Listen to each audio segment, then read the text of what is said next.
চার ধরনের ব্যক্তি এরকম আছে আল্লাহ রাব্বুল আলামিন এই গোটা রমজান মাস এই যে আল্লাহর এত রহমতকে উল্লেখ করা হলো, এত রহমত হয় সত্ত্বেও চার ব্যক্তিকে আল্লাহ তাআলা ক্ষমা করেন না। চার ধরনের ব্যক্তি, অর্থাৎ এই চার ধরনের ব্যক্তি চারটা সিফাত আছে, চারটা গুণ আছে, খারাপ গুণ আছে। এই খারাপ গুণ থাকার কারণে এই ব্যক্তিদেরকে কি করেন না, আল্লাহ মাফ করেন না। যদি এই খারাপ গুণকে ত্যাগ করে সে যে আল্লাহর দরবারে তওবা করে, আল্লাহ রাব্বুল এই ব্যক্তিদেরকে মাফ করে দিবেন।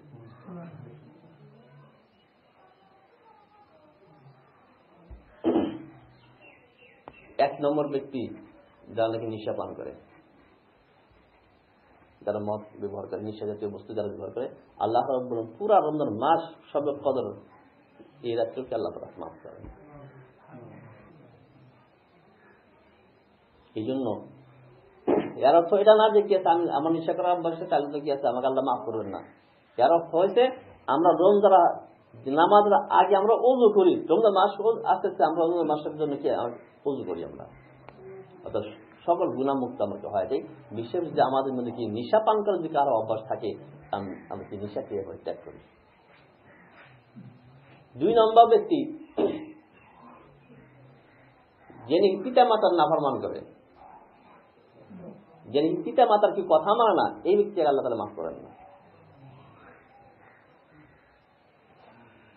এর অর্থ হচ্ছে এই যে আমি সারা জীবন কি করছি পিতা মাতার কাছে আমি কি সমান মাফ চাই, আল্লাহর ফজলে আর পিতা মাতা এরকম না, মাফ করবেন না, নিশ্চয় মাফ করবে। রমজান মাস আসার আগে রোজা রাখার আগে আমরা কি করে পাক সাফ করে নেই যে আমাদের উপরে যদি আমাদের পিতা মাতাদের নারাজ না থাকে। তিন নম্বর ব্যক্তি আত্মীয়তা ছিন্নকারী। ভাই আছে, ভাইয়ের সাথে কথা নেই, বাবার সাথে কথা নেই, মায়ের সাথে কথা নেই, বোনের সাথে সম্পর্ক নেই, খালার সাথে সম্পর্ক নেই, আত্মীয়তা ছিন্নকারী। এটা না দেখেছে ভাই আমার সাথে কথা বললো, আমি ভাইয়ের সাথে কেন কথা বলবো, তাহলে এটা কি সোজাসুজি হয়ে গেল, প্রতিশোধ হইল। আসল ব্যাপার হচ্ছে, আসল কাম চলছে এটা যে ভাই কথা বলতেছি এর সত্ত্বে আমি কথা বলতেছি, এটা হচ্ছে আসল কাজ। বোন আমার সাথে কথা বলতেছি এর সত্ত্বে আমি বোনের সাথে কথা বলতেছি, এটা হচ্ছে আসল কাজ। আর বোনের কথা বলতে আমি তার পরবর্তী কথা বলছি, তো সোজাসুজি হয়ে গেল। যারা নাকি আত্মীয় ছিন্নকারী, আল্লাহ রাব্বুল বলেন আত্মীয় ছিন্নকারীদেরকেও এই পুরো রমজান মাস সবে কদরের ভিতরে আল্লাহ তাআলা ক্ষমা করেন না। এর অর্থ হয়েছে যে আমরা কেউ যদি আত্মীয় ছিন্নকারী থাকি, তাহলে রমজান মাস আসলে আগে আমরা কি করি, সেটা আমরা আরেকটু ফিনিশ করে ফেলাই, আমরা কি আত্মীয় সম্পর্ক বহাল করা শুরু করে দিই। 4 নম্বরে এক ব্যক্তি যাকে আল্লাহ তাআলা কি ক্ষমা করবেন না, সে যার অন্তরে কাছে হিংসা। এই পশুর সাথে কথা নেই, পশু কথা বলে আমি কথা বলি না, এটা তো না। পশু কথা বলে আমি কথা বলতেছি, তাহলে সোজাসুজি হইল, সোজাসুজি না। অমুক পশুর সাথে কথা নেই, সাথে সাথে কি কথা নেই, কেন? ভিতরে কি আছে? হিংসা আছে। তা আল্লাহ রাব্বুল এই হিংসাকারী কি করেন না, পুরা রমজান মাস আর সবে কদর রাত এখানেও কি হয় না, এত রহমত হওয়ার সত্ত্বেও তারা কি করে আল্লাহ ক্ষমা লাভ করতে পারে না। আমরা যারা আসছি আল্লাহ রাব্বুল আলামিন যাতে আমাদেরকে এই 4 ধরনের ব্যক্তির মধ্যে না ফালান, আর যারা বাইরে আছে তাদের পর্যন্ত কথাটা পৌঁছান যে রমজান মাসে আসার আগেই আমাদের এই 4 ব্যক্তির থেকে নিজের নাম পরিবর্তন করতে হবে। রমজান মাসের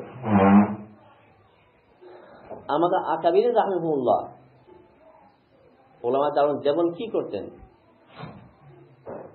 শর্টভাবে আলোচনা। রমজান মাসে মানুষ 3 ভাগে বিভক্ত। কিছু মানুষ তো গুনাহ করতে রোজা রাখতেছে,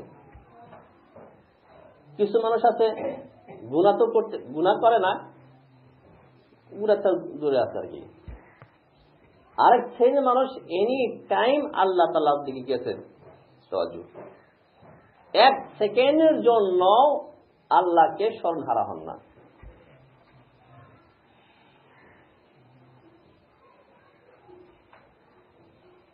টেবিলের কথা।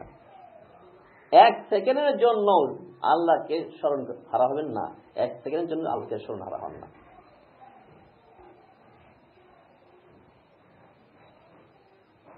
এরকম আল্লাহ বান্দা দিলে বুকে রাখছেন।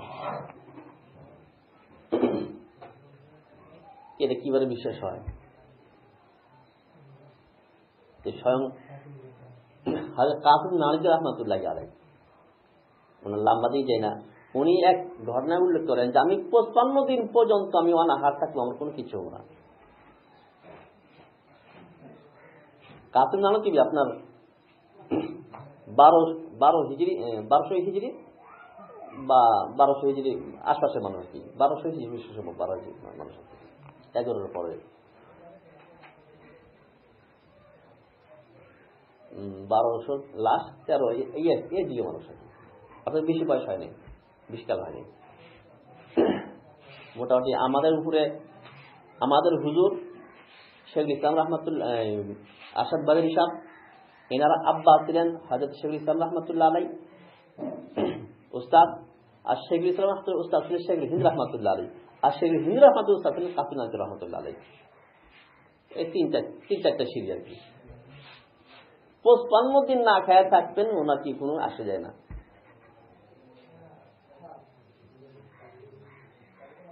ঠিক কেন বিশ্বাস হবো না? রমজান মাস কিঞ্চিত সময়ের জন্য যে আল্লাহর স্মরণ হারা হবেন না, তাহলে কেন বিশ্বাস হতেন না? বিশ্বাস হইতে পারে। তাহলে রাত্রে ঘুমও নাই, দিনের ঘুমও নাই।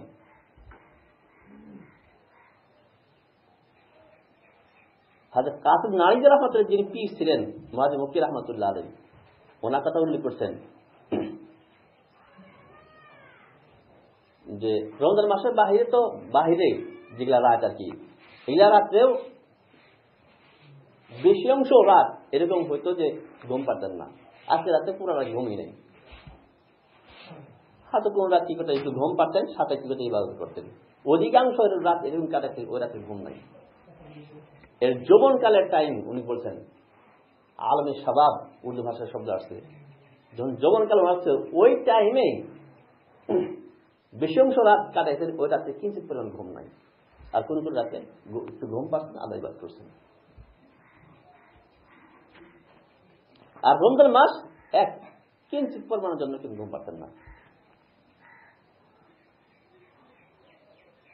হাবিজ চেঞ্জ হইতো, মাগরিব থেকে নিয়ে আপনার কি শুরু হইতো এশা পর্যন্ত নফল শুরু, আবার এশা থেকে নিয়ে আবার এক গ্রুপ চলতো, আর এশার পর আবার শুরু হতো একদম শেষ পর্যন্ত চলতো। মোটামুটি হাবিজ চেঞ্জ হতো, উনি চেঞ্জ হইতেন না।